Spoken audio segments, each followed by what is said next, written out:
The son returned home with his rich wife and found his parents living with chickens, a story about pride, shame, and what we sacrifice for the ones we love. The BMW convertible turned onto the dirt road just after noon on a Saturday in late August. Rafael Santos gripped the steering wheel with one hand, his other resting casually on the center console, diamond Rolex catching the sunlight. Next to him, his wife Isabella adjusted her oversized sunglasses and looked out at the passing landscape with barely concealed distaste. "This is where you grew up?" she asked.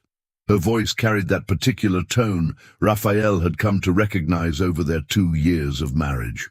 Not quite disgust, not quite pity, something perfectly balanced between the two that made it even worse. "It's a small town," Rafael said, keeping his voice light. "Rural, but it has character." "Dobby, it has poverty," Isabella corrected. She gestured at the houses they were passing. Small, some made of concrete blocks, others of wood. Gardens with vegetables instead of flowers, clotheslines strung between posts, old cars parked in dirt driveways. "How did you ever survive growing up here?" Raphael's jaw tightened, but he kept smiling. "You develop resilience, learn to work hard, appreciate what you have. Well, you certainly worked hard to get out." She placed a perfectly manicured hand on his thigh. "And I'm glad you did. Otherwise, we never would have met." They had met at the law firm where Rafael worked as a junior partner. Isabella was the daughter of the senior partner. Old money, generations of wealth. She had never worked a day in her life and saw no reason to start. Rafael, on the other hand, had clawed his way up from nothing. Scholarship to university, top of his class, law degree, bar exam, job at a prestigious firm. Marriage to the boss's daughter. He had made it, escaped, became someone who mattered, and today he was coming home to show everyone, especially his parents, exactly how successful he had become. He hadn't been back in 5 years, not since he got the job at the firm. Had been too busy, he told himself, too focused on building his career, on making partner, on proving himself to Isabella's family. But really, he had been ashamed. Ashamed of where he came from, of the tiny house where he grew up, of his parents who worked manual labor jobs, of the poverty that clung to this town like humidity. He had sent money, though, every month for 5 years, $500, not a fortune but enough to help, enough to prove he hadn't forgotten them, enough to absolve his guilt for staying away. And in his mind, he had imagined what they would do with that money: fix up the house, buy new furniture, make improvements, live comfortably. He had called ahead this time, told his mother he was coming to visit, that he was bringing his wife, that he wanted them to meet. His mother had sounded strange on the phone, hesitant, like she wanted to say something but couldn't quite get the words out. But Rafael had attributed it to excitement, to nervousness about meeting Isabella, to the natural anxiety of having a son return after 5 years away. The BMW turned onto an even smaller road, more dirt than gravel. The suspension bounced over ruts and holes. Isabella made a small noise of displeasure. "How much farther?" she asked. "Just another mile or so. The house is at the end of this road." "House," Isabella repeated, making the words sound like a question. Raphael's hands tightened on the wheel. He knew what she was thinking, that it wouldn't be a real house, not by her standards, not compared to the mansion where she grew up in the capital, not compared to the penthouse apartment they lived in now. But it was his childhood home, the place where his parents had raised him, where they had sacrificed everything to give him opportunities they never had. And he was about to show them how those sacrifices had paid off. The road curved, and there, at the end, was the property. Raphael's foot hit the brake. The BMW jerked to a stop in the middle of the road. Something was wrong. The house, his parents' house, the place where he had grown up, was gone. Not gone exactly, but wrong. The walls were still standing, but the roof had partially collapsed. The windows were broken, the door hung off its hinges. Weeds grew up through what used to be the porch. The whole structure looked abandoned, condemned, like it had been empty for years. What? Raphael couldn't finish the sentence. Is that it? Isabella asked. Is that where your parents live? No, I mean, it was. But something must have happened. Maybe they moved. Maybe... Then he saw movement. Over to the left of the ruined house, near where the vegetable garden used to be, there was a structure Raphael remembered from childhood. The chicken coop. Larger than most people's coops because his mother had always kept chickens, 24 at least, for eggs, for meat, for a little extra income at the market. The coop was still there, still standing, and there was smoke coming from a small chimney that had been added to the roof. Raphael put the car in park, got out. Isabella followed, her high heels immediately sinking into the soft dirt. Raphael, what is happening? Where are your parents? He didn't answer. He was walking toward the chicken coop, walking slowly, like he was approaching something he didn't want to see but couldn't look away from. The door to the coop opened. A woman stepped out. It took Raphael a moment to recognize her, his mother, Helena Santos, 58 years old. But she looked ancient. Her hair was completely white. Her face was deeply lined. She wore clothes that were little more than rags. Her feet were bare and dirty. She saw Raphael and froze. Her hand went to her mouth. Raphael. Her voice was barely a whisper. You came. Mama? Raphael couldn't believe what he was seeing. What? What are you doing in the chicken coop? A man appeared behind Helena, Raphael's father, José Santos, 62 years old. He looked even worse than Helena, thinner, more stooped. His clothes were covered in dirt and straw. Son, José said. There was something in his voice, shame maybe, or defeat. You shouldn't have come. What are you talking about? I called. I told you I was coming with my wife. Mama, Papa, this is Isabella. Isabella, these are my parents. Isabella had stopped several feet behind Raphael. She was staring at Helena and José with an expression Raphael couldn't quite read. Horror, maybe, or fascination, like she was watching something she couldn't believe was real. Nice to meet you, Isabella said automatically, but her voice was flat, empty. Helena wiped her hands on her skirt. I'm sorry, we're not prepared for visitors. We don't have anywhere to... The house is... Why are you living in the chicken coop? Raphael asked. Each word felt like it was being pulled out of him. Where are the chickens? What happened to the house? Mama, why didn't you tell me? Tell you what? José asked. That we lost everything. That we're living like animals. What were you going to do about it? You're busy with your important life, your fancy job, your rich wife. We didn't want to burden you. The words hit Raphael like a slap. I send you money every month, $500. For 5 years, that's $30,000. What happened to it? What did you do with it? Helena started crying, quiet tears that ran down her weathered cheeks. Raphael, it's not... We didn't... There was a debt, José said. His voice was hard, defensive. A moneylender. We had to pay him back. The money you sent went to him, every peso. What moneylender? What debt? Why didn't you tell me? Because you left, José's voice rose. You left this town, left us, went to the city, became someone important, someone who doesn't belong in a place like this anymore. Look at you. Look at your car, your clothes, your wife. You're embarrassed by us. We can see it on your face. That's not true.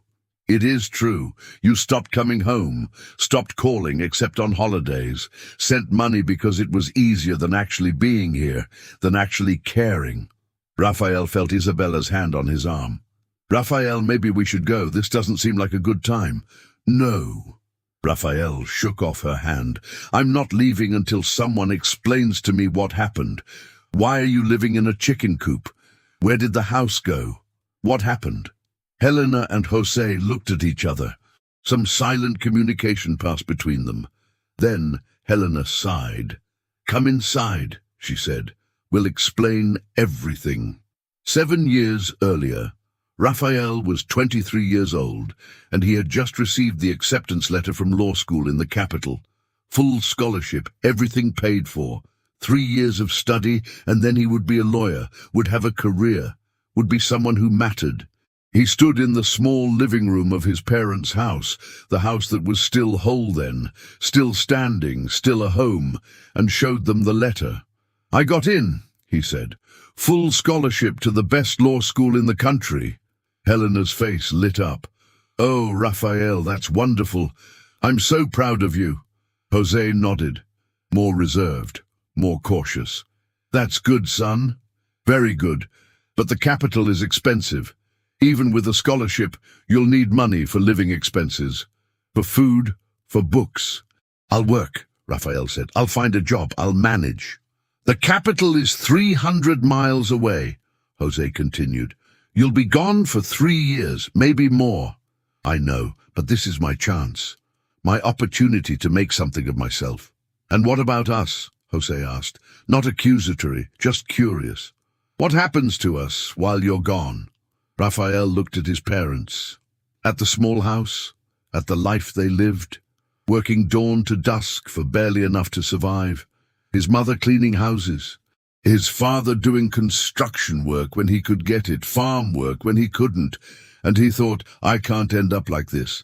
I can't spend my life breaking my back for nothing. I have to get out."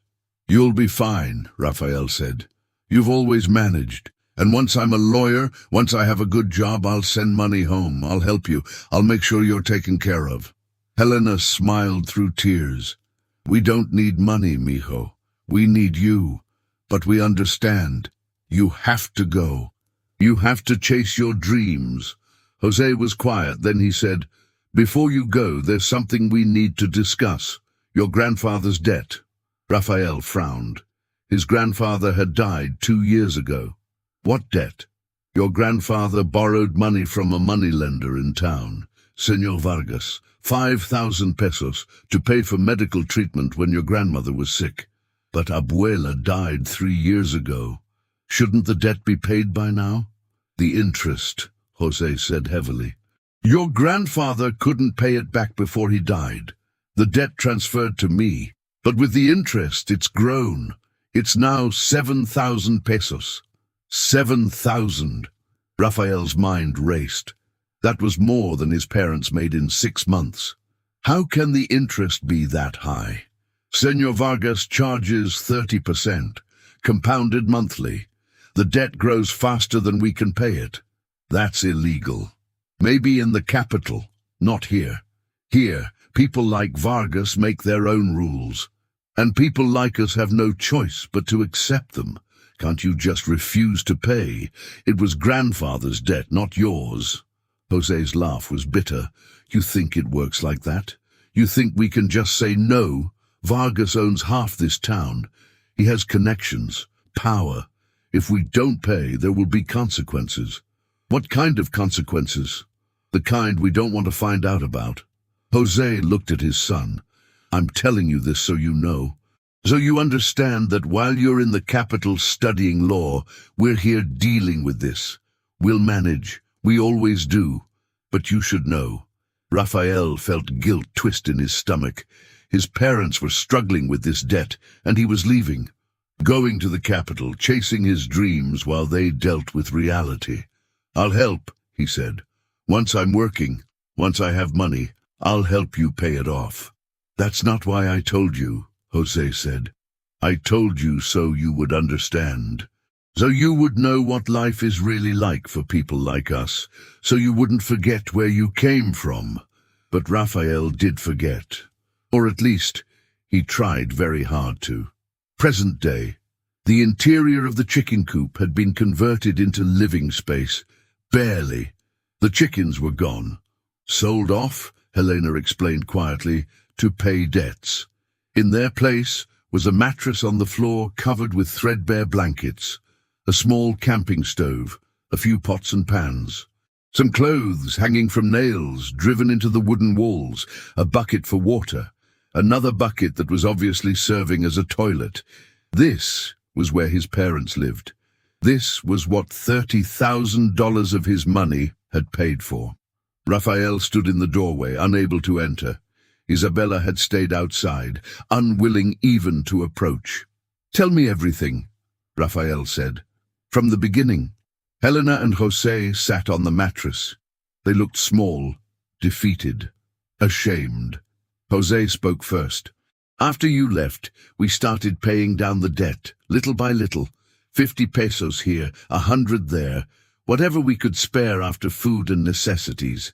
But the interest kept growing," Helena continued, "faster than we could pay. Every month we owed more than the month before. I was sending you money," Raphael said. $500 a month, that's more than 6,000 pesos. That should have been enough to pay it off in a year." "It would have been," José said. "If that was the only debt." Raphael's stomach dropped. "What do you mean?" "You got sick," Helena said to Raphael. "Don't you remember? In your second year of law school. You called us, said you needed money for medicine, for a doctor." Raphael did remember. Pneumonia. He had been sick for 2 weeks. The university clinic had helped, but he needed antibiotics, needed treatment beyond what the free services offered. He had called his parents, desperate, asking for help. "I sent 2,000 pesos, José said, everything we had saved. And when that wasn't enough, I borrowed more from Vargas, 3,000 pesos. You didn't tell me that. What were we supposed to say? Our son was sick. He needed help. We weren't going to let money stop us from helping you. So the debt grew," Raphael said quietly. "It grew," José confirmed. "And then you called again, 6 months later, said you needed money for books, for fees the scholarship didn't cover. We sent more, borrowed more. And then for your graduation," Helena added, "you needed a suit, needed to look professional for job interviews. We sent money for that too. You borrowed from Vargas every time. Where else would we get it? We're poor, Raphael. We don't have savings. We don't have credit cards. We have Vargas. And every time we borrowed, the debt grew." Raphael felt sick. All the times he had called home asking for money, never demanding, always asking, always explaining why he needed it. And his parents had sent it. Every time, without complaint, without telling him what it cost them. "By the time you graduated and got your job," José continued, "we owed Vargas 15,000 pesos, plus the original 7,000 from your grandfather's debt, 22,000 total. The money I was sending you went to Vargas, every peso. We paid him first, because if we didn't, he threatened to take the house, to take everything. But he took it anyway," Raphael said. Helena nodded. 2 years ago, we couldn't keep up with the payments anymore. The interest had grown too much. Vargas said we could either pay the full amount, which was by then 35,000 pesos, or he would take the house. 35,000? How did it grow that much? Compound interest, penalties for late payments, fees Vargas added whenever he felt like it. The number just kept growing, no matter how much we paid. So he took the house. He took everything, José said. His voice was flat, empty. The house, the land, the furniture, everything we owned, said it barely covered what we owed him. "And you've been living here ever since? Where else would we go? We have no money, no family except you. This was the only structure left on the property, so we sold the chickens, used the money to buy a stove and some basic supplies, and we've been living here." Raphael looked at his parents, really looked at them, at the defeat in their eyes, the shame, the exhaustion of 2 years living in a chicken coop because they had tried to help their son. "Why didn't you tell me?" His voice came out hoarse. "Why didn't you ask me for help?" "We did," Helena said quietly. "I called you, a year ago. Do you remember?" Raphael searched his memory. A year ago. He had been busy, working on a big case, preparing for the partnership meeting. Isabella had been planning their anniversary party. There had been a call from his mother. He remembered now. He had been in the middle of something, had told her he would call her back. He never had. "You called," Helena continued, "and I tried to tell you, tried to explain about the house, about Vargas, about how we were living. But you said you were busy, said you would call back. You never did. And I didn't try again," Jose added, "because you had made it clear. You had your own life, your important life, and we were just a reminder of where you came from, of the poverty you had escaped." "That's not true," Raphael said. But even as the words left his mouth, he knew they were partially true. He had been avoiding his parents, had been ashamed of them, had sent money to absolve his guilt, but hadn't wanted actual contact, actual involvement in their lives. "You stopped coming home," Helena said. "Stopped calling except on holidays, and even then you kept the conversations short. You didn't want to know about our lives. You just wanted to send money and feel like you had done your duty." Raphael had no response, because she was right about all of it. "And now you show up," Jose said, "in your fancy car with your rich wife, wanting to show off how successful you've become, wanting us to see how far you've come. But you didn't want to see how far we had fallen." Outside, they could hear Isabella talking on her phone, making arrangements, probably calling for a car service to pick her up, to take her back to the capital, to get her away from this place and these people as quickly as possible. "I didn't know," Raphael said. The words felt inadequate, insufficient. "I should have known, should have checked, should have cared enough to actually know what was happening in your lives." "Yes," Jose said simply, "you should have." They sat in silence, the truth hanging between them like a physical thing. Raphael wanted to make excuses, to explain, to justify. But there was nothing to say, no excuse good enough, no explanation that would change the fact that while he was building his successful life, his parents had lost everything. "I'll fix this," Raphael finally said. "I have money. I'll pay off Vargas. I'll get the house back. "The house is gone," Jose interrupted. "Vargas sold it to some developer from the capital. It's being torn down next month to make room for vacation homes. Rich people from the city want to build summer houses here. Your house, our house, the place where you grew up, it's gone, Raphael. You can't get it back." The finality of those words hit Raphael like a physical blow. The house was gone, his childhood home. The place where his mother had taught him to read, where his father had taught him to fix things, where he had dreamed of escaping, it was gone, and he couldn't get it back, couldn't fix it with money, couldn't undo the damage. "Then I'll build you a new house," Raphael said. "I'll buy land. I'll hire builders. I'll make sure you have somewhere proper to live." "With what money?" Jose asked. "You spent it all on your fancy apartment, your expensive car, your rich wife's expensive tastes. You send us $500 a month because that's all you can spare after maintaining your lifestyle. Don't pretend you have enough to build us a house." He was right again.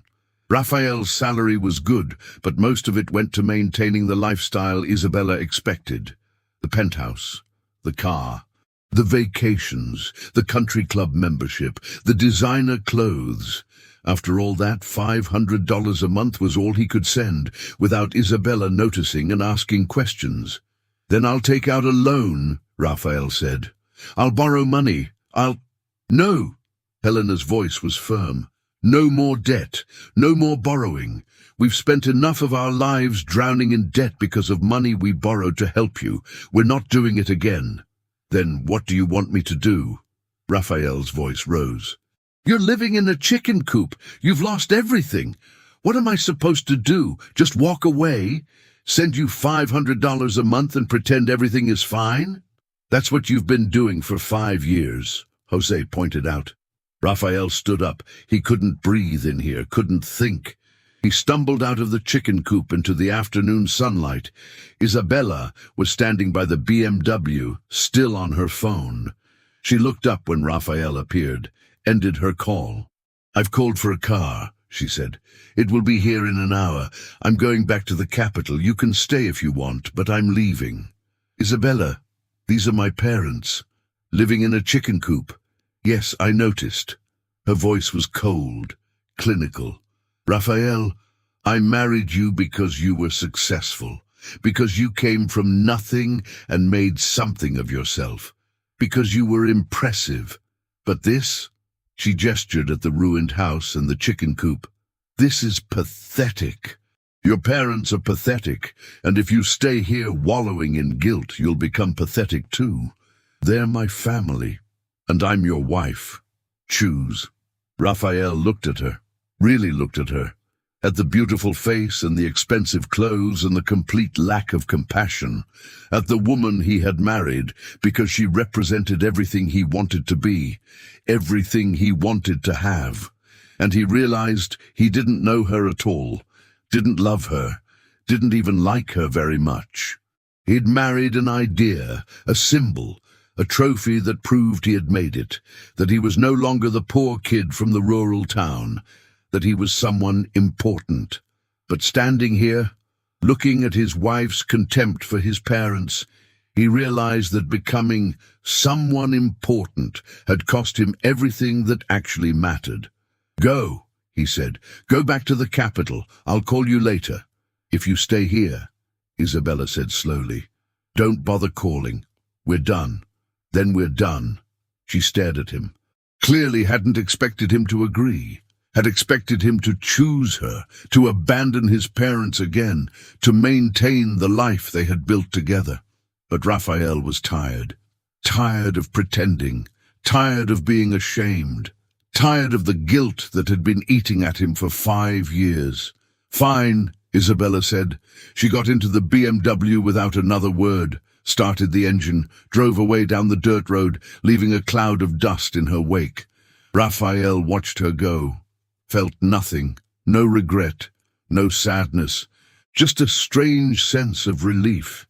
He turned back to the chicken coop. His parents had come outside and were standing together, watching him. "She left," Raphael said. "We know," Helena replied. "I'm sorry. I'm so sorry for everything, for leaving, for not caring, for not being here when you needed me." Jose shook his head. "We don't want your apologies. We want you to understand, to really understand what you threw away when you left here, when you decided we weren't good enough for your new life." "I know," Raphael said. "I understand, and I want to make it right. I want to help you. Please let me help you." "How?" Helena asked. "By building us a house we don't need. By throwing money at the problem. That's not help, Raphael. That's just more guilt." "Then what do you need? Tell me what you need and I'll do it." His parents looked at each other. Then Helena said, "We need our son back. The real one. Not the stranger in the expensive suit who sends money and stays away. We need you to be here, to be part of our lives, to care about us as people instead of as a problem to be solved with money." Raphael felt tears burning his eyes. "I don't know how to do that. I've spent so long being someone else, being the successful lawyer, being ashamed of where I came from. I don't know how to go back." "You don't go back," Jose said. "You move forward. But you bring us with you instead of leaving us behind." 5 years earlier, Raphael stood in the conference room of the law firm, looking at the partnership contract. This was it, the moment he had been working toward for 5 years. Partner at one of the most prestigious firms in the country, 6-figure salary, profit sharing, his name on the door. The senior partner, Eduardo Mendes, stood across the table. Next to him was his daughter, Isabella.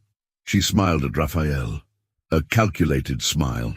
She had been pursuing him for months, making her interest obvious, making it clear that if he wanted to move up in the firm, dating her would help. "Sign it," Eduardo said, sliding a pen across the table. "Make it official. You'll be the youngest partner we've ever had. Raphael picked up the pen, thought about his parents back in the rural town, working hard, struggling with debt he didn't know about yet, living their lives while he built his. He had called them last week, told them about the partnership opportunity. His mother had been so proud, his father had been quieter, had asked, "When will we see you again?" Soon, Raphael had promised. A lie. He knew it was a lie, even as he said it. He wasn't going home any time soon. Couldn't risk Eduardo or Isabella seeing where he came from. Couldn't let them know the truth about his background. He had created a fiction about his past. Told them his parents lived in a modest but comfortable house. That his father was a respected contractor. That his mother was a teacher. Small lies. But they painted a picture of a different life. A better life. A life he could be proud of instead of ashamed of. "Raphael?" Eduardo prompted. "Everything all right?" "Yes. Sorry. Just thinking about how much this means." Raphael signed the contract. His name in black ink. Permanent. Official. He was now a partner. Someone important. Someone who mattered. Isabella came around the table, kissed him. "We should celebrate," she said. "Dinner at that place you love, then drinks, then—" She smiled suggestively. They had been dating for 6 months. Raphael knew it was strategic, knew she was dating him because her father approved, because marrying a partner would keep the money in the family, because he was acceptable. But he didn't care. She was beautiful, sophisticated, everything he thought he wanted. And being with her meant being part of the right world, the successful world. The world that didn't include chicken coops and moneylenders and poverty. 3 months later they were engaged. 6 months after that, married. A lavish wedding that cost more than his parents made in 10 years. They had been invited, but hadn't come. His mother said she was sick. His father said they couldn't afford the travel. Raphael had been relieved. Hadn't wanted them there anyway. Hadn't wanted his colleagues to meet them, to see the truth, to know that he wasn't really one of them, that he was just pretending, and he had been pretending ever since, for 5 years, pretending to be someone he wasn't, pretending his past didn't exist, pretending his parents didn't exist beyond the $500 he sent every month, until today, until he came home and couldn't pretend anymore. Present day, Raphael spent the rest of the day with his parents, really with them. For the first time in 5 years, they showed him their life, the small vegetable garden they maintained, the creek where they got water, the path to town where they walked to buy necessities. They were surviving, barely, but surviving. As the sun set, Helena made dinner on the camping stove. Rice and beans, some vegetables from the garden, simple food. But she made it with care, with love. They ate sitting on the ground outside the chicken coop. 3 people sharing a meal that would have embarrassed Raphael yesterday. That would have made him want to hide, to leave, to pretend it wasn't happening. But today he ate. And he listened as his parents talked about the town, about the neighbors, about their lives, small lives, simple lives, but their lives. And for the first time in years, Raphael actually cared. "There's something else you should know," Jose said as they were finishing the meal, "about Vargas." "What about him?" "He wants this land, the chicken coop, everything. Says we're squatters on property he owns. Gave us until the end of the month to leave. But this is your land, your property. He can't just take it. He owns the deed to the house, claims that includes the land, and the chicken coop is part of the property. That's not legal. The coop was built separately. It's not part of the main house." Jose smiled slightly. "Listen to you, talking like a lawyer. Maybe that expensive education was good for something after all." Raphael felt something shift in his chest, an idea forming. "I am a lawyer, and Vargas doesn't get to steal from you anymore." I'm going to fight this. Raphael, no, let it go. We'll leave. Find somewhere else. We've lost enough fighting him. No. Raphael's voice was firm. I let you down. I wasn't here when you needed me, but I'm here now, and I'm not letting some corrupt moneylender take the last thing you have. What are you going to do? Helena asked. What I should have done 5 years ago. Use my law degree for something that matters, for someone who matters. I'm going to take down Vargas, and I'm going to get back everything he stole from you. You can't fight him, Jose said. He has connections, power, money. And I have the law, real law, not the corrupt version he operates under. I'm going to expose him, prove his lending practices are illegal, get back every peso he stole from you and everyone else in this town. That could take years. Then it takes years. I'm not leaving again. I'm staying right here, fighting this, making things right. Helena's eyes filled with tears. But what about your job, your life in the capital? What life? A wife who left me the first time things got difficult. A job where I defend rich people who don't need my help. An apartment I can barely afford? That's not a life, that's just an expensive prison. And if you lose, if Vargas wins, you'll have given up everything for nothing. Raphael looked at his parents, at the chicken coop behind them, at the ruined house, at everything that had been lost while he was busy pretending to be someone else. I've already lost the things that matter, he said. My relationship with you, my integrity, my sense of who I really am. If I can get those back, nothing else matters. They talked late into the night, made plans, discussed strategy. For the first time in years, Raphael felt alive, felt like he was doing something that mattered, something real. As he lay down to sleep on the floor of the chicken coop, refusing his parents' offer of the mattress, insisting they take it, Raphael thought about the path that had brought him here. He had spent so long trying to escape this place, this poverty, this life, had worked so hard to become someone different, someone successful, someone important, and in the process, he had lost himself, had become someone he didn't recognize, someone who cared more about appearances than people, more about success than family, more about money than love. But maybe it wasn't too late. Maybe he could find his way back, not to who he was before. He had changed too much for that, but to someone better, someone who used his success to help instead of to escape, who remembered where he came from instead of being ashamed of it, who measured worth in relationships instead of bank accounts. Maybe he could become the person his parents had raised him to be.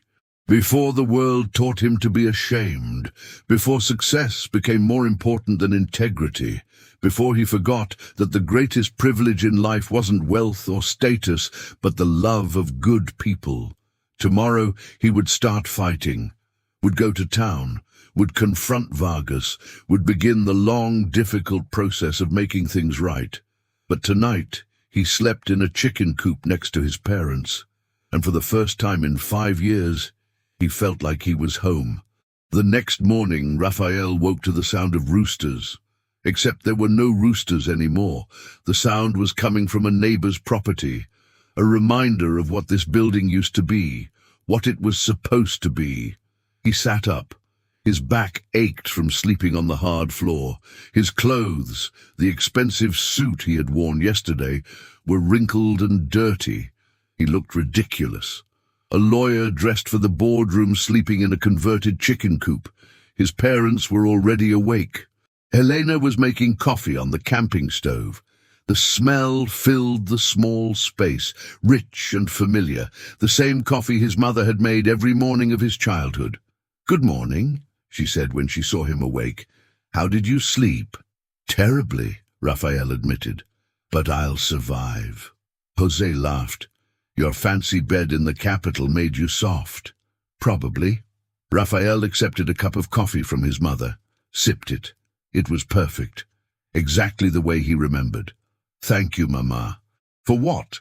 For the coffee, for not giving up on me, for still being here when I finally came back.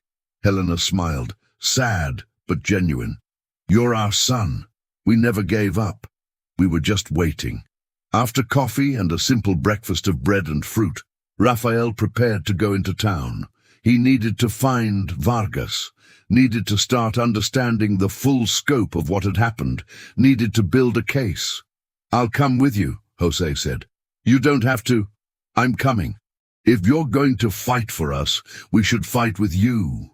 They walked into town together, Raphael in his wrinkled suit, Jose in his worn work clothes, father and son, walking the same roads Raphael had walked as a child. But everything looked different now, smaller, sadder, or maybe Raphael was just seeing it clearly for the first time. The town center was a small plaza with a church, a few shops, a market. People stopped and stared as Raphael and Jose walked by. Raphael could see the recognition in their eyes. The boy who left, the one who made it, who became someone important, walking next to his father, looking like he hadn't slept, looking like he belonged here again. Vargas's office was above the pharmacy, a small space with a sign that read Vargas Financial Services. Raphael almost laughed. Financial services, like it was a legitimate business instead of predatory lending that destroyed families. They climbed the narrow stairs, knocked on the door. A voice called out, "Come in!" The office was nicer than Raphael expected. Decent furniture, a large desk, filing cabinets, everything organized and professional looking. And behind the desk sat Vargas himself. He was younger than Raphael expected, maybe 50, well-dressed, confident. He looked up when they entered and smiled, a practiced smile, a salesman's smile. "Jose Santos," he said. "To what do I owe the pleasure? Here to make a payment?" "No," Jose said. "I'm here with my son, Raphael. He's a lawyer." Vargas's eyes moved to Raphael, assessed him, the expensive suit, the confident bearing. A flicker of something, concern maybe, crossed his face before the smile returned. "A lawyer. How impressive. I've heard about you. The local boy who made good. Congratulations on your success." "I'm here about your lending practices," Raphael said. "Specifically your dealings with my parents. All legal and documented. They borrowed money, failed to pay it back. I had every right to seize their property. At 30% interest, compounded monthly, that's usury. That's business. High-risk borrowers pay high interest. If they don't like the terms, they don't have to borrow. Except they do have to borrow. Because you've created a system where you're the only option, where people have emergencies and no choice but to come to you. And then you trap them in debt they can never escape." Vargas leaned back in his chair. Strong words. "Do you have any proof of wrongdoing? Any evidence that I've broken any laws?" "I will. I'm going to go through every loan you've made, every contract, every transaction, and I'm going to find the illegality. And then I'm going to sue you for everything you've taken from people in this town. Good luck with that." Vargas didn't look worried. "But I should warn you, I have lawyers too. Good ones, expensive ones, and they've made sure everything I do is technically legal." "Technically legal isn't the same as right." "Maybe not, but it's enough to keep me out of court. And even if you do sue, even if you somehow win, it will take years. Years your parents don't have. They're old, broken. How much longer do you think they can live in a chicken coop?" The words were designed to hurt, to make Raphael feel guilty, to make him give up, and they almost worked. But then Raphael remembered his mother's face when she talked about the house, his father's defeat, the years they had lost. "I have time," Raphael said. "I'm not going anywhere. I'm staying right here, fighting this, for as long as it takes." "You're giving up your career in the capital, your fancy life? For what? A principal? Please. You'll be back in a week. Back to your real life. This is just guilt talking. It will pass." "Maybe it will. But until it does, I'm going to make your life very difficult." Vargas stood up. The friendly mask dropped. "Let me give you some advice, boy. You think you're special because you went to law school, because you have a degree? You're nothing, just another poor kid from a poor town. You don't belong in the capital. You don't belong with those people. You're one of us whether you like it or not, and people like us don't win against people like me. We'll see about that." Raphael turned and walked out. José followed. They didn't speak until they were back out on the street. "He's right, you know," José said quietly.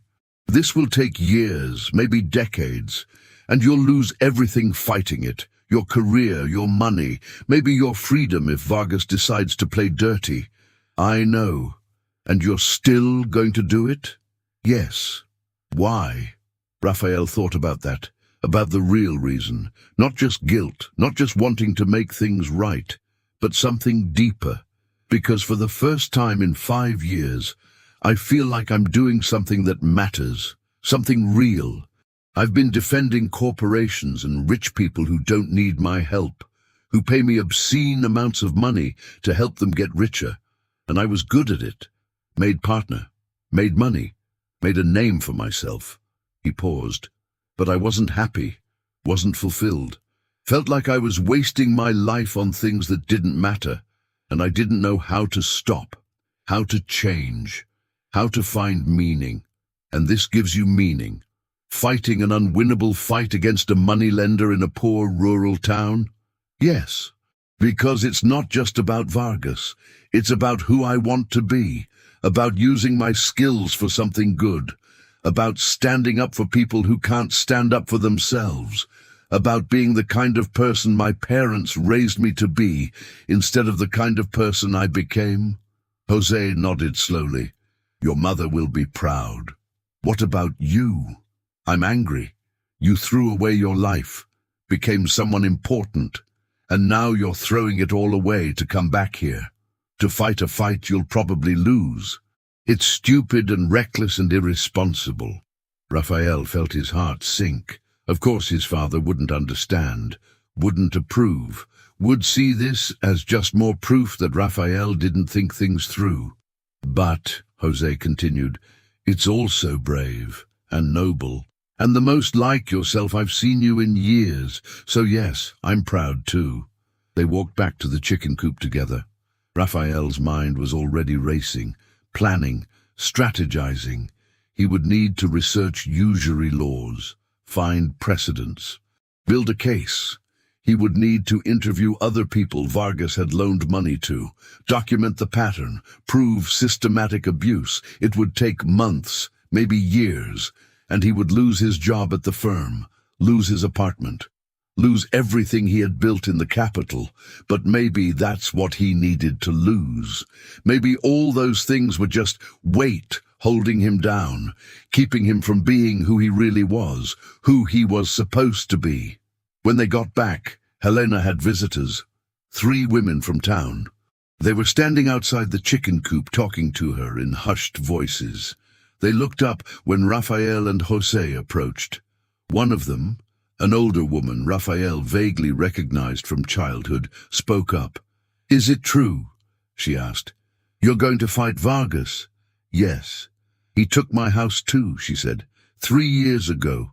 Said I owed him 15,000 pesos. I thought I paid it off, but he said the interest made it grow. Took everything. I've been living with my daughter ever since." Another woman spoke. "He took my husband's truck, said we missed a payment. We didn't. We paid on time, but he said he never received it. No proof, no receipt, just his word against ours." The third woman was younger, maybe 30. "He's threatening to take my land. Says I owe him 20,000 pesos. I don't. I borrowed 5,000, paid back 7. But he says the interest means I still owe more. I can't keep up with the payments. Don't know what to do." Raphael looked at these women, at their desperate faces, at the fear and anger and resignation in their eyes. They had all been victimized by Vargas, all been trapped in his system, all been powerless to fight back. "I'll help you," Raphael said. "All of you. Anyone in this town who Vargas has hurt, I'll build a case, sue him, make him pay back everything he stole." "How?" the older woman asked. "We have no money for a lawyer." "You don't need money, I'll work for free. This isn't about money, it's about justice." The women looked at each other, hope dawning in their eyes. Fragile hope, the kind that's been crushed so many times, it's afraid to believe again. "When do we start?" one of them asked. "Now," Raphael said. "I need statements from all of you. Documentation, contracts, receipts, anything you have. We're going to build a case so strong Vargas won't be able to hide behind technicalities." Word spread quickly in the small town. By evening, more than 20 people had come to the chicken coop. All with stories, all with documentation, all with evidence of Vargas's predatory practices. Raphael took statements until late into the night, writing everything down, building a timeline, creating a pattern of abuse that went back decades. This wasn't just about his parents anymore. It was about an entire community, generations of people who had been exploited, who had lost homes and land and possessions to a man who called himself a finan the next day, Friday. Victor Castellanos sat in his office, reviewing the final plans for the luxury development. The architects had outdone themselves. 200 custom homes, a championship golf course, a private lake with beach club, projected sales, $300 million, his profit, $80 million, all of it dependent on that last 20 acres, the Vargas property, which would be his on Monday when the bulldozers arrived. His phone rang, his assistant, "Mr. Castellanos, there's a legal filing you need to see." It just came through, a challenge to the Vargas property sale. Victor's stomach dropped. What kind of challenge? A descendant claim. Someone is asserting right of first refusal from the original deed. They're claiming the sale to you is invalid. Who filed it? Gabriel Soto. Victor sat very still. Gabriel, his most trusted employee. The person he had mentored, trusted, promoted. Gabriel had betrayed him. "Get him in my office, now." 5 minutes later, Gabriel walked in. He looked calm, composed, but Victor could see the tension in his shoulders, the slight tightness around his eyes. "Sit down," Victor said. His voice was cold. Gabriel sat. "Want to explain to me why you just filed a legal challenge against my property acquisition?" "The sale was invalid. Tomas Vargas should have offered the property to my family first. The original deed from my grandfather to Miguel Vargas included a right of first refusal clause. That clause is still valid. You know about that clause for how long?" "A few days. And you didn't tell me. I needed to verify it first. Consult with lawyers. Make sure the claim was legitimate. So you went behind my back, consulted with lawyers I didn't approve, filed a claim against me without warning. Do you have any idea what you've done?" "I know exactly what I've done." Victor stood up, walked around his desk, loomed over Gabriel. "You've destroyed your career. You're fired, effective immediately, and I'm going to make sure no one in this industry ever hires you again. You'll be blacklisted, unhireable. You threw away everything for a piece of land you don't even want. Who says I don't want it?" Victor stopped. "What? I'm not just challenging your purchase. I'm exercising my right of first refusal. I'm buying the property myself. At the price Tomas sold it to you, which is my legal right under the original deed terms. You don't have that kind of money. I have enough. I've saved for 8 years, and I'm taking out a loan for the rest. The property is worth it." Victor's face turned red. "You son of a bitch. You're doing this to get back at me, to take my development. I'm doing this because an old woman and 2 children are about to lose their home, because you're using your money and power to hurt people who can't fight back. Because I'm done being part of that." Noble speech, But you're forgetting something. Even if your claim is valid, which I doubt, the eviction still happens Monday. The property is in dispute, which means it goes to the court, which means it's frozen, which means no one can use it until the legal case is resolved, which could take years. Actually, under the right of first refusal clause, the property reverts to the original sale terms if my claim is upheld, which means Elena Vargas gets to stay until the case is resolved. She has a right to remain as a tenant of the disputed property. I'll fight you on that. I'm sure you will. You have better lawyers than I do, more money, more resources, but I have something you don't have. What's that? The moral high ground and documentation that shows Elena Vargas has maintained and improved that property for 45 years, that she's paid every tax bill, that she has a legitimate claim to adverse possession, even if Tomas's sale was technically legal. You're trying to evict a 73-year-old woman and 2 orphaned children.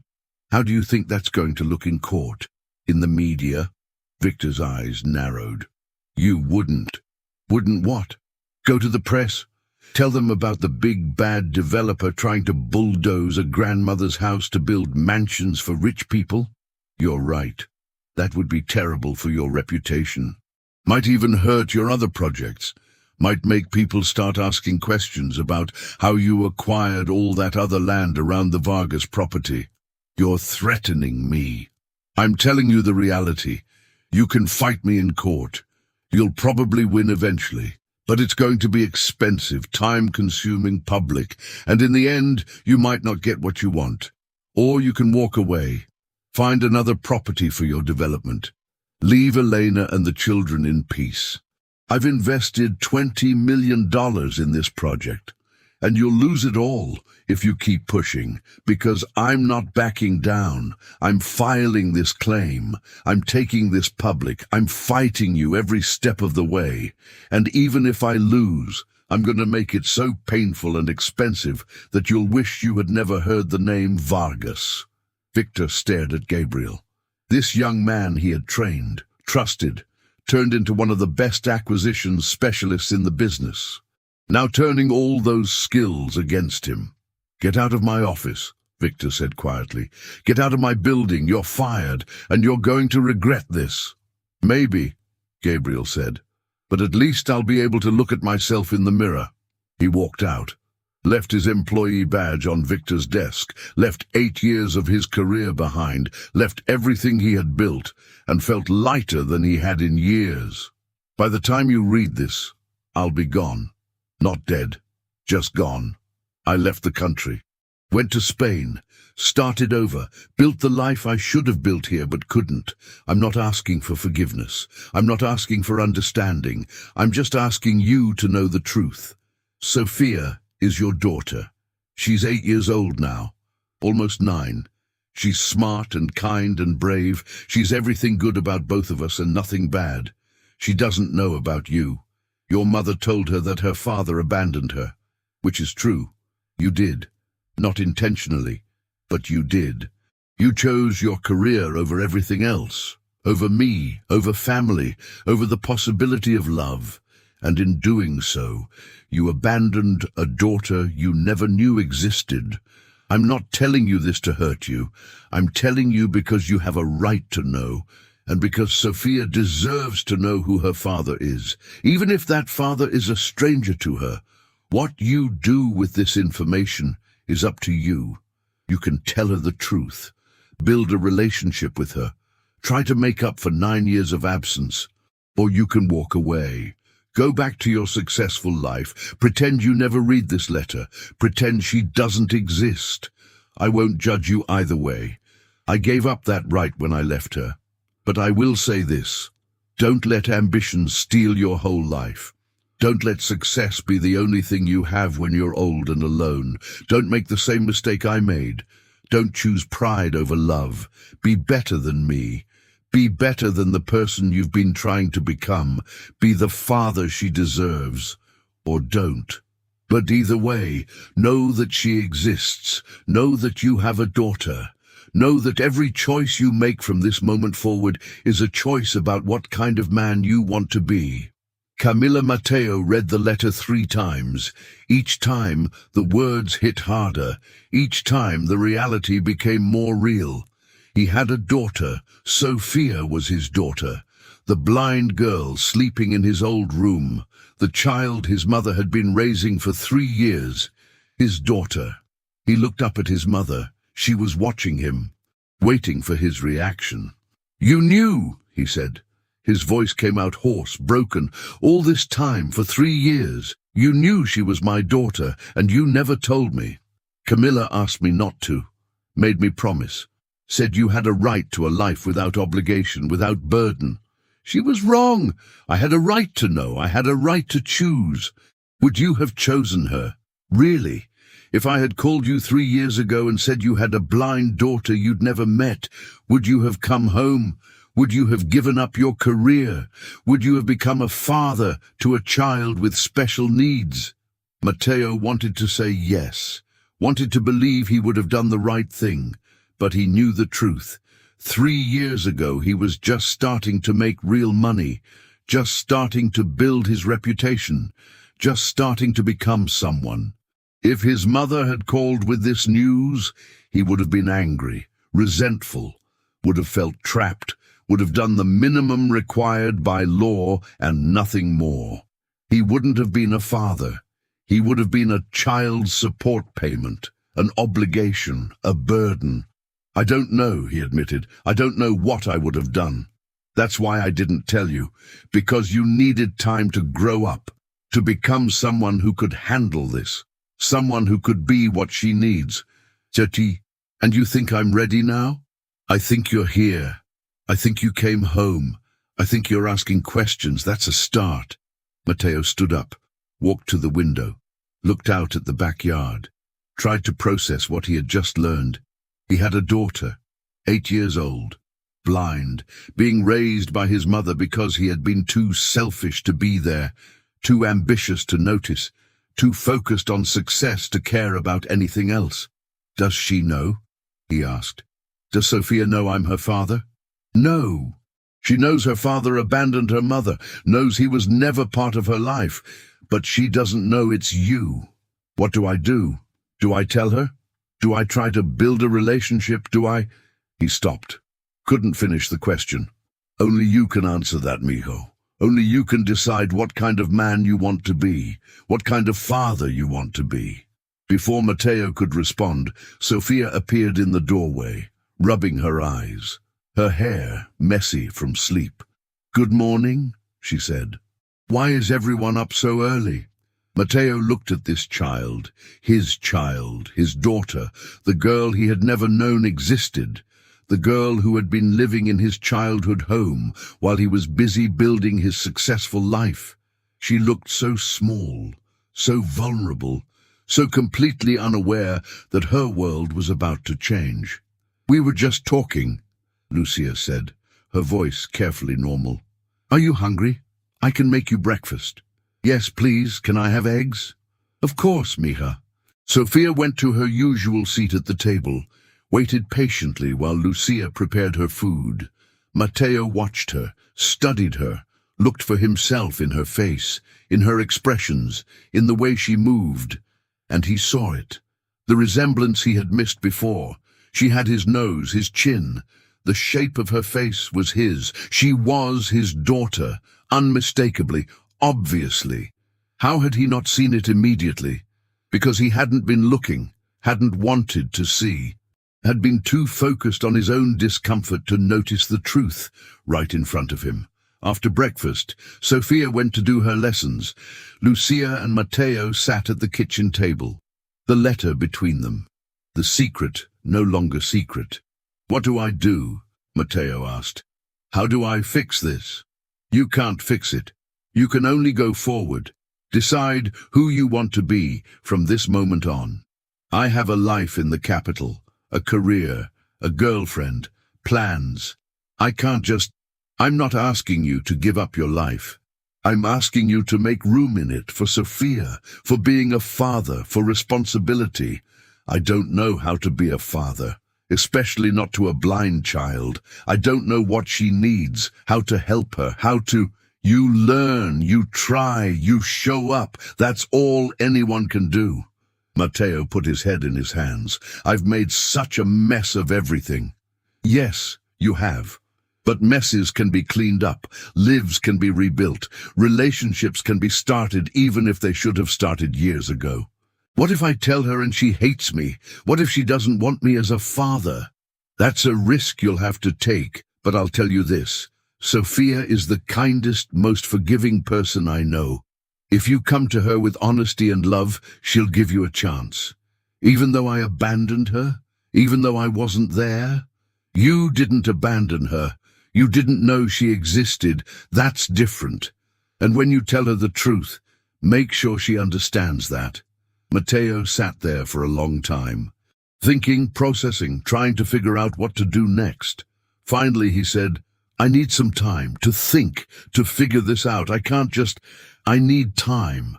Take all the time you need, but don't take too long. That girl deserves to know who her father is, and you deserve to know your daughter.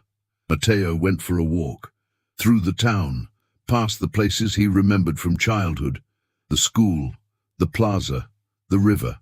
Everything looked the same, but he was different. Everything was different now. He had a daughter, a blind daughter, a daughter he had never known about, a daughter who had been living with his mother while he sent money and pretended that was enough. His phone rang. Miranda. Hey, when are you coming back? The Phillips meeting is tomorrow. You need to be here. Matteo looked around the small town, at the simple life, at the place he had been so desperate to escape. I might need to stay a few more days, he said. Matteo, no, you can't miss this meeting. These are major clients. This could make your career. I know, but there's something here I need to deal with. Something important. More important than your career? More important than us? Maybe. I don't know yet, but I need to figure it out. Miranda was silent. Then she said, If you miss this meeting, we're done. I'm not waiting around for someone who can't prioritize, who can't see what's important. Miranda, I'm serious, Matteo. Come back tomorrow, or don't come back at all. She hung up. Matteo stared at his phone, at the ultimatum, at the choice being forced on him. Career or family, success or responsibility, the life he had built or the life he should have had. He didn't know what to choose, didn't know how to choose. But he knew he couldn't leave, not yet, not until he had figured this out, not until he had decided what kind of man he wanted to be. 8 years earlier, Matteo was 27 years old, and he had just been promoted to senior architect. It was a big deal, a huge deal. He was the youngest person in the firm to ever reach that level. The promotion came with a significant raise, better projects, more responsibility, more prestige. He was on his way. Everything was falling into place. He called his mother to tell her the news. That's wonderful, mijo, Lucia said. I'm so proud of you. Thanks, Mama. How are you? How's everything there? Fine. Everything's fine. The same as always. Are you still working at the market? Yes. And cleaning houses on weekends. It keeps me busy. You shouldn't have to work so hard. I'm sending you more money. An extra $200 a month. Use it to cut back on hours. To rest more. You don't have to. I want to. You deserve to enjoy your life, not work yourself to death. They talked for a few more minutes, about weather, about neighbors, about nothing important. Matteo didn't ask about her health, didn't notice the tiredness in her voice, didn't hear the loneliness that came through when she said everything was fine. He was too excited about his promotion, too focused on his success, too absorbed in his own life to really hear hers. After they hung up, Lucia sat in her small kitchen, alone. The house, quiet around her. She was proud of her son, genuinely proud. He had accomplished so much, become so successful, made something of himself. But she was also lonely, deeply lonely, in a way that money couldn't fix. She had no one. Her husband was dead. Her son was gone. Her friends from work were just acquaintances. She went days without a meaningful conversation, without a hug, without connection. The extra money Matteo sent helped with bills, but it didn't help with the emptiness, didn't fill the void left by his absence. She considered telling him, asking him to visit, admitting she needed him, but she couldn't, because he was so successful, so busy, so important. How could she burden him with her loneliness, her needs? So she said nothing, told him everything was fine, accepted the money, and continued to live her small, quiet, lonely life. And when Camilla showed up at her door a year later with a blind child and a desperate request, Lucia didn't hesitate. She said yes, took in the girl, became her caregiver, her grandmother, her family, not just because it was the right thing to do, but because she needed someone to care for, someone to love, someone to fill the emptiness her son had left behind. Sophia saved Lucia as much as Lucia saved Sophia. They needed each other. And Matteo, busy with his career and his success and his important life, had no idea. Present day, day 4. Matteo woke before dawn, couldn't sleep at all. His mind was racing, spinning, trying to process everything. He had a daughter. He had a daughter. Present day, day 5. Matteo woke with a sense of purpose. Today was the day. Today he would tell Sophia the truth. He didn't know how she would react, didn't know if she would accept him, didn't know if he was making the right choice. But he knew he had to try. After breakfast, Lucia took Sophia outside to work in the garden. Matteo watched them through the window, watched his mother teach his daughter how to feel for ripe tomatoes, how to know which herbs were which by smell, how to navigate the world through senses he took for granted. Around mid-morning, Lucia came inside. "She's waiting for you. In the garden. I told her you wanted to talk to her about something important." "You told her. Just that you had something to say. Not what. That's for you to tell." Matteo took a deep breath, walked outside, found Sophia sitting on the bench under the tree, her cane leaning beside her, her face turned toward the sun. "Hi," he said. "Hi, Matteo. Abuela said you wanted to talk to me." "Yes, about something important. About who I am, who I really am." Sophia tilted her head. "What do you mean?" Matteo sat next to her, took a breath, and then he told her everything, about how he had dated her mother, about how they had broken up, about how he never knew Camilla was pregnant, about how he had been gone, building his career, while Sophia was being born and raised, about how Camilla had brought her here, about the letter, about the truth. "Sophia," he said, his voice breaking, "I'm your father. I'm the man who wasn't there, who didn't know you existed, who missed your whole life because I was too selfish to look back, too focused on success to care about anything else." Sophia was very still, her face unreadable. "You're my father," she said quietly. "Yes." "The one who abandoned my mother?" "I didn't abandon her, I didn't know. But yes, I'm the one who wasn't there."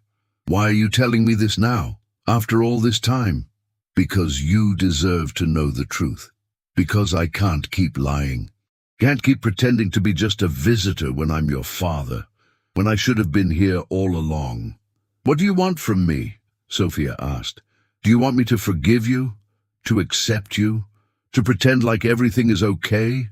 "I don't know what I want. I just know I needed to tell you, needed you to know who I am." Sophia stood up, felt for her cane. "I need to think. I need time." She walked away, tapped her way back into the house, left Matteo sitting on the bench, alone. He had done it, had told her the truth, and she hadn't rejected him outright, but she hadn't accepted him either. She needed time, and he would give her that, would give her whatever she needed. Lucia came out, sat next to him.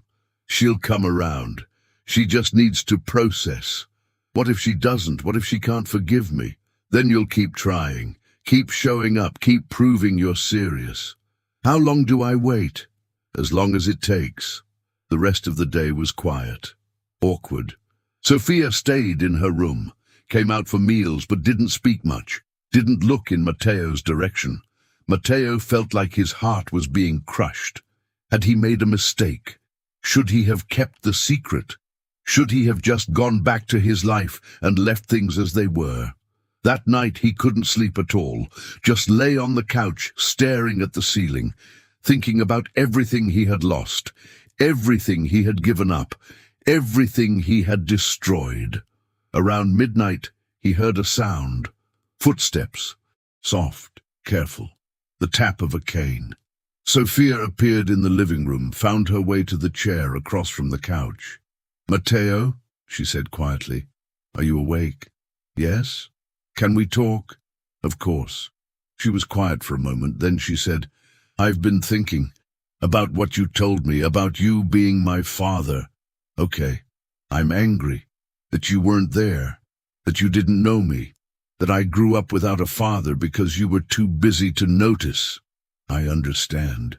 You have every right to be angry. But I'm also glad you told me, glad I know the truth, glad you didn't keep lying. I'm sorry for everything, for not being there, for missing your life, for not being the father you deserved. You can't change the past. What's done is done, but you can change what happens next." "What do you mean?" "You can choose to be my father now, to be part of my life, to try to make up for the time we lost. You would let me? After everything? I don't know yet. I need to see if you mean it, if you're really willing to change, to be here, to be a real father and not just someone who feels guilty." "I mean it. I swear to you, Sophia. I want to be your father, want to know you, want to be part of your life." "Then prove it. Don't just say it. Show me. Come back. Visit. Call. Be here when it matters. Be someone I can count on." "I will. I promise." Sophia stood up. "I'm going back to bed, but Matteo, thank you for telling me the truth, for being honest. That's a start." She left. Matteo sat in the dark. Something had shifted. Not forgiveness, not yet, but possibility, hope. He had a chance to be a father, to know his daughter, to build something real, and he wasn't going to waste it. 2 weeks later, Matteo stood in his apartment in the capital, packing, not for a trip, for a move. He had made his decision. He was leaving, not permanently. Not abandoning his career, but changing everything. He had quit his job at the prestigious firm, had turned down the Phillips project, had walked away from the career he had spent 10 years building, and he had started his own practice, smaller, more flexible, based in his hometown, where he could be close to Sophia, where he could be the father she needed. Miranda was gone, had left the moment he told her he was choosing his daughter over his career, had called him a fool, had said he was throwing away his life. Maybe he was making a huge mistake, but for the first time in 10 years, he felt like he was doing something right. He had spent the past 2 weeks visiting every day, getting to know Sophia, learning her routines, her preferences, her sense of humor, her dreams. She was remarkable, brilliant, kind, funny, everything he could have hoped for in a daughter. They were building something, slowly, carefully. Trust didn't come quickly. Relationships took time, but they were trying, both of them, and that was enough. Lucia had cried when he told her his plans, happy tears, tears of relief, tears of gratitude. "You're doing the right thing," she had said, "finally doing the right thing." She was right. He was.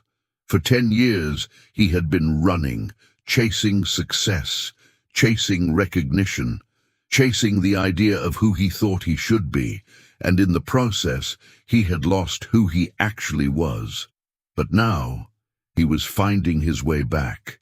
To his town, to his mother, to his daughter, to himself. His phone rang. Sophia. She had her own phone now. Matteo had bought it for her, set it up with accessibility features. They talked every night. "Hi," he answered. "Hi, Papa." She had started calling him that last week, not Dad. Papa. The way children in their town called their fathers.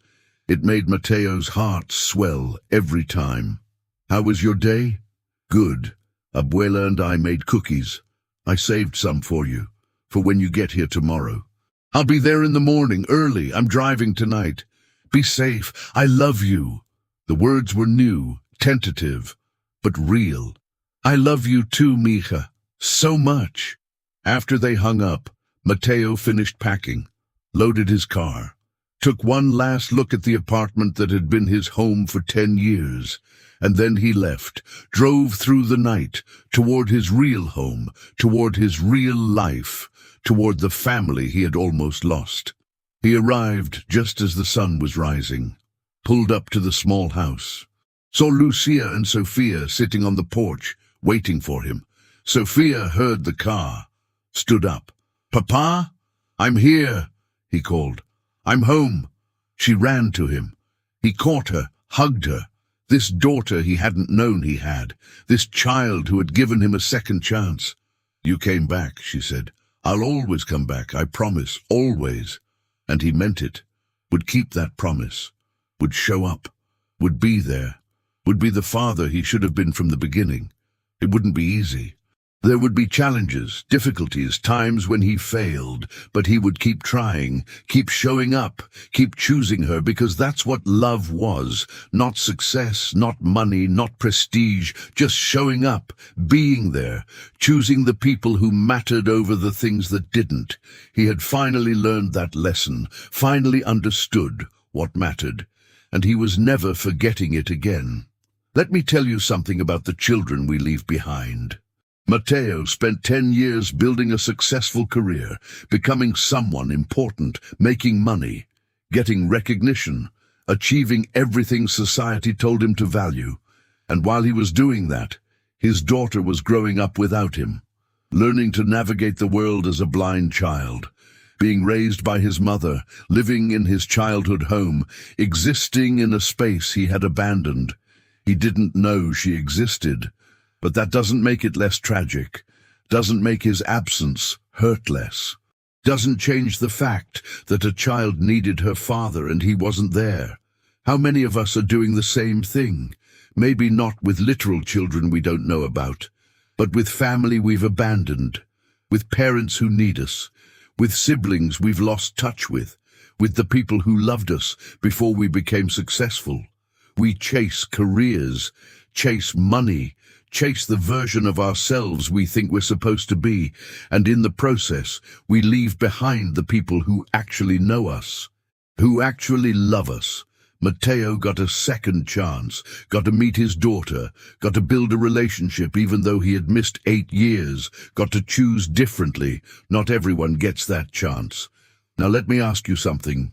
Who have you left behind in your pursuit of success? What family have you abandoned? What relationships have you sacrificed? What children, literal or figurative, are growing up without you because you're too busy becoming someone important? And what would you do if you found out the truth? If you discovered that your choices had consequences you never imagined? If you learned that someone needed you and you weren't there? Would you change? Would you go back? Would you choose differently? Or would you keep running? Keep chasing success? Keep pretending that money and prestige are enough? Tell me in the comments. Who do you need to go back for? Who have you left behind? Who deserves to know that they matter more than your career? Put their name. Tell me about the person you're going to call, the family you're going to visit, the child who needs you to show up. And if this story made you uncomfortable, if it made you see yourself in Matteo, good. That means you still have time. You can still choose differently. You can still go home. Hit that like button if you felt something. Share this with someone who's so busy being successful, they're forgetting who they're supposed to be successful for. Someone who needs to be reminded that the people we love matter more than the careers we build. Subscribe to this channel if you want more stories like this. Stories about the real cost of success, about the families we abandon, about the second chances we don't always get, about choosing what actually matters. Every week there's a new story waiting, stories that make you think about your priorities, about who you're becoming, about whether the life you're building is the life you actually want. Thanks for being here. Thanks for listening. And if you're Mateo, if you're the person who's been running from family to chase success, it's not too late. Not as long as the people you love are still alive, still waiting, still hoping you'll come home. Go back, show up, choose them, before it's too late, before the children you don't know about grow up without you, before you wake up successful and alone. That's everything. See you next week.